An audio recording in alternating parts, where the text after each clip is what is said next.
C'est vraiment un exemple en fait que quand on met des personnes ensemble qui sont de bonne volonté, même si elles n'ont pas les mêmes idées, il en sort quand même quelque chose et l'état d'esprit était vraiment exceptionnel.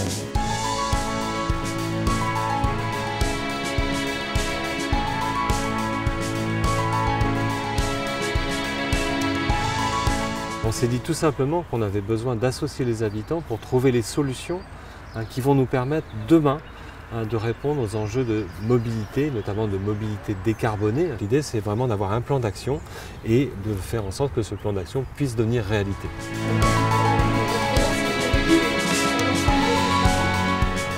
On a défini avec le département Vitry Communauté des critères de sélection. Ces critères, c'était à la fois des critères géographiques, sociodémographiques, et puis on a essayé aussi de couvrir les différentes pratiques de mobilité des habitants du territoire, donc en leur posant des questions sur est-ce qu'ils utilisaient la voiture, est-ce qu'ils faisaient du vélo, est-ce qu'ils faisaient de la marche à pied, quelles problématiques ils pouvaient rencontrer. J'ai pas du tout de permis, donc pas du tout de voiture. J'imagine qu'un point de vue de piéton parmi des automobilistes, ça peut aussi être intéressant, quoi.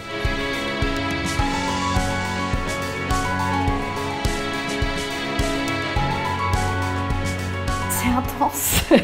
On a appris beaucoup de choses. On n'a pas toujours, et loin de là, été tous du même avis, mais on a réussi à construire une synergie positive, à s'écouter les uns les autres et d'une façon générale à prendre en compte les avis, même complètement divergents, de l'ensemble du groupe.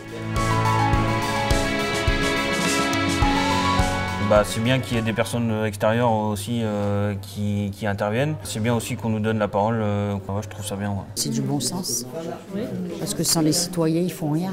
Il faut l'avis des gens qui le vivent et qui sont confrontés aux problèmes et aux difficultés pour améliorer.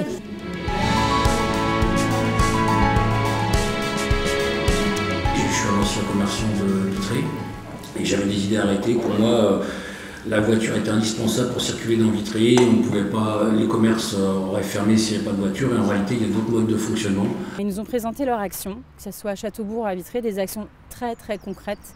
Et finalement, toutes ces actions-là vont être moulinées par le cabinet d'études, voir leur faisabilité technique, économique, et seront ensuite proposées aux collectivités qui ont la compétence. Et on verra comment on va pouvoir travailler tous ensemble et voir ce qu'on peut réaliser et faire. Mais moi j'ai hâte de mettre en place ces actions et de faire un retour aux citoyens pour que finalement eux aussi se rendent compte que leur engagement citoyen, leur participation citoyenne, elle a été utile et de voir des choses concrètes, ça donne du sens au service public.